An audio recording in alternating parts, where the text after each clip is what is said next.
So here we are at the start of 2014, and we've just experienced the hottest year on record, with over 123 records broken in just 90 days of last summer alone. There lies no doubt that the effects of climate change are here to stay and will affect Victorians day to day.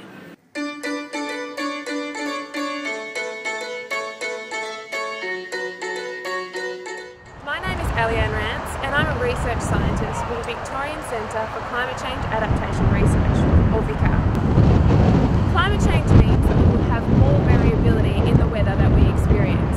There will be more extremes, and we will see more records broken every year. So what does this mean for Victoria?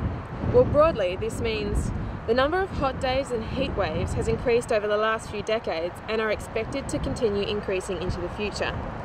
Bushfire weather and bushfires are very likely to become more common in the future.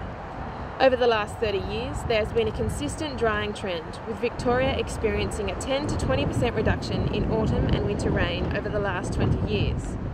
Sea level rise is projected over 1 metre during this century, and an increase in storm surge will see negative impacts on our precious coastline and property. There are two key mechanisms to deal with climate change: mitigation or adaptation. Quite simply, mitigation is the reduction of our emissions to reduce further impact, avoiding the unmanageable. Adaptation, on the other hand, is action to avoid the impacts that we are already committed to, or managing the unavoidable. Adaptation can also be seen as an opportunity to take advantage of the benefits of taking action. So this can all be really confusing, and what does it mean for you? Well, let's parallel the facts with something that all Victorians understand and love: Australian rules football. I've enlisted the help of my brother, Alex Rance, a Richmond defender, to help us parallel these facts with your favourite Victorian pastime.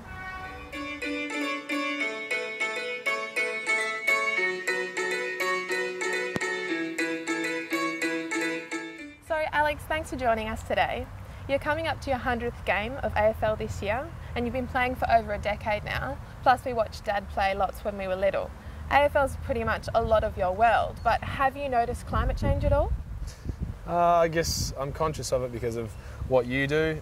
Richmond in general is pretty conscious, obviously, because we're exposed to the elements and we have to adapt and make the best of what situations we do have, because we can't just call it off and not train. We've just experienced one of the most extreme heat waves in our history, with 3 or 4 days over 40 degrees. Were there any particular changes that you made in your routine to adjust to that? Yeah, they made sure that we did regular hydration checks because we're sweating a lot and getting rid of all our natural salts, so had to drink a lot more hydrolyte and things like that to make sure we're replenishing those fluids. They shortened our sessions because the exposure to heat would obviously run us into the ground, and they need to monitor that. We had ice buckets out here with ice vests. I've noticed over the past couple of years that it's definitely gotten hotter and drier. The last week that we've had has probably been the hottest hot spell that we've had in any of the pre-seasons that I've done, so that's definitely one thing I've noticed. And what are some of the things that you try to manage these changes in the climate with, or adapt? A lot of it's to do with our training routines. We do a lot of heat chamber work now to try and adapt to it. So we do a lot more than we have previous times. We have ice vests and things like that. The extreme sweating that we do means that we have to have sweat bands and things like that. And we've just talked about a lot of training adaptation measures that you might employ. What about on the field during a game? Yeah, well, obviously times have changed since Dad played.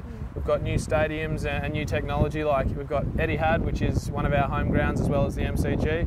MCG being an open stadium where you're exposed to the elements, but Etihad Stadium has the ability to be able to open and close the roof. So that's obviously one major adaptation that the game's gone to, so that you can pretty much play fair weather football as much as you can.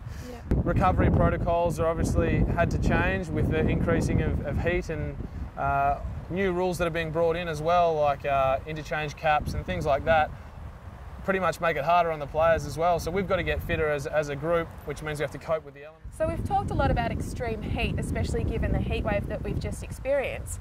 But climate change also means extreme intense rainfall and extreme events like that. Are there any things that you do to adapt to those types of changes? In season, yeah, we had to do a lot of work to this ground because it was about 2 metres too low for the water plane, so it used to flood on one side over there, so it needed to get a whole new drainage system put in. So that was a major expense to the club, but it's definitely made it a lot better, and now we've got our own VFL side which can play here as an added advantage of that. So that adaptation to the increased water levels that are coming in, because it definitely didn't flood when I first came to the club. I had to bail out on a training session because there was hail when we were training at Vic Park, and so that was a little bit painful, but it was still a fun experience. But yeah, I've definitely noticed over the years that the extreme events have been very much more frequent. These extremes that we're experiencing more and more, I'm assuming that would mean rapid adjustments during the week to plan for the games on the weekend. Yeah, for sure. Like, I've had to call up my boot sponsor and ask for an extra pair of screw-ins if it's going to be a wet day, and different boots and gloves obviously. So there's not only the equipment perspective, but more staff might have to be put on, runners, etc., and things like that. So it's we do get affected. So we've discussed a lot about how climate change affects us, the club and you as an individual, and some changes that you've made to try and cope with these climatic variables.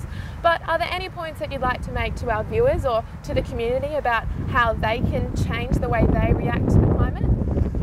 I guess it's not something that we really think about as a community in general too much, so it's just about raising that awareness within your own local community and what little things you can do to make sure that you're bettering that and keeping the awareness going. Great, thanks so much for your time today, Alex. No worries.